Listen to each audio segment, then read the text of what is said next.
पाकिस्तान की लाहौर से हैरान कर देने वाली तस्वीरें सामने आई और वहां प्रदूषण का स्तर इतना खतरनाक हो गया कि उसने देश के दूसरे सबसे बड़े शहर की हवा ही बदल दी।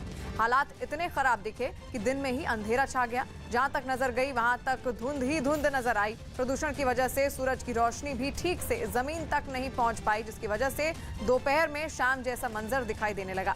इसके बावजूद लोग अपने घरों से कामकाज के लिए बाहर निकले, जबकि बच्चे भी प्रदूषण के बीच ही स्कूल जाते हुए नजर आए। लाहौर की गिनती दुनिया भर के सबसे ज्यादा प्रदूषित शहरों में होती है। पंजाब के फिरोजपुर में एक चौंकाने वाली घटना हुई, जिसमें पैसे के लेन देन को लेकर गोलियां चल गईं। सरेआम हुई अंधाधुंध फायरिंग में 2 लोग घायल हो गए। इस घटना का वीडियो वायरल होने के बाद पुलिस ने एक आरोपी को गिरफ्तार कर लिया।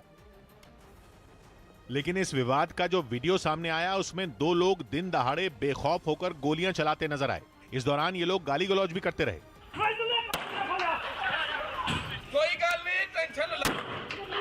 इसके बाद कुछ देर तक केवल गोलियों की आवाज गूंजती रही। फायरिंग की वजह से घर की खिड़कियों और दरवाजे के शीशे टूट गए, जबकि दीवारों पर भी निशान पड़ गए। पीड़ित परिवार ने दावा किया कि उधार में दिए 3 लाख रुपए मांगने पर आरोपी गाड़ियों से उनके घर आए और गाली गलौज के बाद फायरिंग शुरू कर दी। पैसे दे दूजे बुलाया उन्होंने ते वो गालों कटन लग पाया। इस घटना में एक महिला सहित घर के 2 सदस्य जख्मी हो गए, जिन्हें इलाज के लिए अस्पताल में भर्ती कराना पड़ा। हालांकि दोनों की हालत खतरे से बाहर बताई गई। गोली लगी हुई है, बाकी पर्चे ਦੇ ਵਿੱਚ ਅਸੀਂ ओपीनियन ਦਿੰਨੇ ਹੈਗੇ, उस ओपीनियन देने के बाद अगली कार्रवाई होगी। गोलीकांड की जानकारी मिलने के बाद पुलिस ने मामला दर्ज कर जांच शुरू कर दी। बेलारूस और पोलैंड के बॉर्डर पर फंसे शरणार्थियों को तनाव, डर और हिंसा के बीच भी जश्न मनाने का मौका मिल ही गया।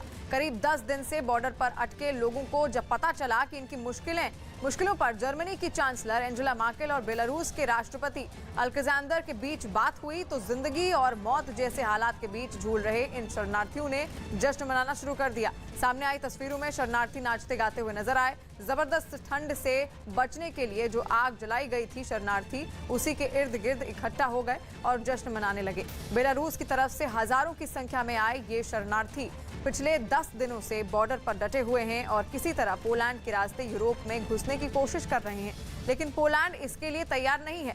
इस तरह ये बॉर्डर इन हजारों लोगों के लिए एक खुली जेल में बदल गया है, जहां ये 0 से भी कई डिग्री कम तापमान पर सिर्फ इंतजार करने को मजबूर हो गए। हालांकि अब जर्मनी की चांसलर ने बेलारूस के राष्ट्रपति से बात करके इन्हें इनके देश वापस भेजने की अपील की है, जिसकी जानकारी मिलते ही इन्होंने जश्न मनाना शुरू कर दिया।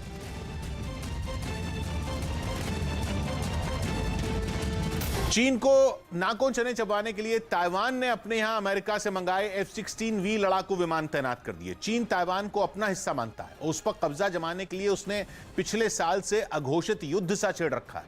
पिछले महीने तो चीन ने ताइवान की हवाई सीमा में अपने जंगी जहाजों की घुसपैठ का रिकॉर्ड तक तोड़ दिया था। ऐसे में चीन के पर काटने के लिए ताइवान ने अमेरिका से हाथ मिलाया। और जब उसके F-16V लड़ाकू विमान ताइवान पहुंचे तो उनका शानदार स्वागत किया गया। जमीन पर तोपों की सलामी मिलते ही लड़ाकू विमान का जत्था आसमान में ऐसे उड़ा कि उसकी दहाड़ ने कान फाड़ डाले। F-16V फाइटर जेट इतनी फुर्ती से उड़ा कि पलक झपकते ही आंखों के सामने से ओझल हो गया।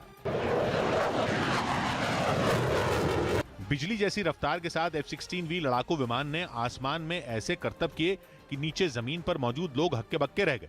अमेरिका के F-16 फाइटर जेट की ताकत का लगभग हर देश की सेना दम भरती है और F-16V विमान उसका सबसे एडवांस्ड वर्जन है। उसमें ऐसा खतरनाक रडार लगा है जिससे वो एक ही वक्त में एक साथ 20 से ज्यादा टारगेट ट्रैक कर सकता है। ऐसे में इतने अहम हथियार को खुद ताइवान की राष्ट्रपति ने सेना में शामिल कराया। पहले तो उन्होंने 64 अपग्रेडेड F-16V लड़ाकू विमानों के बेड़े का जायजा लिया और फिर खुद जेट के कॉकपिट में बैठती नजर आई। और मध्य प्रदेश के धार से डरा देने वाली तस्वीरें सामने आई। वहां हाईवे से गुजर रहा गैस से भरा एक टैंकर हादसे का शिकार हो गया। शक जताया जा रहा है कि टैंकर चलाने वाला शख्स नशे में धुत था, जिसकी वजह से वो ट्रक पर संतुलन नहीं बना पाया। इसका एक वीडियो भी सामने आया है, जिसमें साफ दिखा कि गैस से भरा टैंकर हाईवे पर तेज रफ्तार से दौड़ने लगा। अचानक उसका संतुलन बिगड़ा और वो डिवाइडर के ऊपर चढ़ गया, लेकिन जल्द ही टैंकर संभलता हुआ दिखा और दोबारा सड़क पर चलने लगा। लेकिन चंद सेकंड में उसने दिशा बदली और वो सड़क किनारे मौजूद एक छोटी खाई में गिर गया। उत्तर प्रदेश के वाराणसी में पहली बार हॉट एयर बलून फेस्टिवल आयोजित किया गया, जिसमें शामिल होने के लिए गंगा घाटों पर लोगों की भीड़ उमड़ पड़ी। देव दीपावली के 2 दिन पहले ही इसकी शुरुआत हो गई, जिसका पता चलते ही बड़ी संख्या में लोग वहां पहुंचना शुरू हो गए, जिसके बाद कई रंग बिरंगे हॉट एयर बलून आसमान में उड़ते दिखाई दिए। उन बलून में लोग सवार दिखे, जो बलून के जमीन से थोड़ा उड़ते ही खुशी से झूम उठे। कोई अपने पूरे परिवार के साथ वहां पहुंचा तो कोई अपने दोस्तों और दूसरे करीबियों के साथ, लेकिन मकसद सबका एक था, वाराणसी में पहली बार हो रहे हॉट एयर बलून फेस्टिवल से गंगा घाटों का खूबसूरत नजारा देखना। मजा आ रहा है, यहाँ पे ठंडी का मौसम है और बहुत अच्छा फील हो रहा है। इस बार देव दीपावली के मौके पर गंगा नदी के 84 घाटों को करीब 15 लाख दियों से सजाने की प्रशासन की तैयारी है। इस नजारे को लोग इस साल जमीन के साथ साथ हॉट एयर बलून के जरिए भी देख सकेंगे।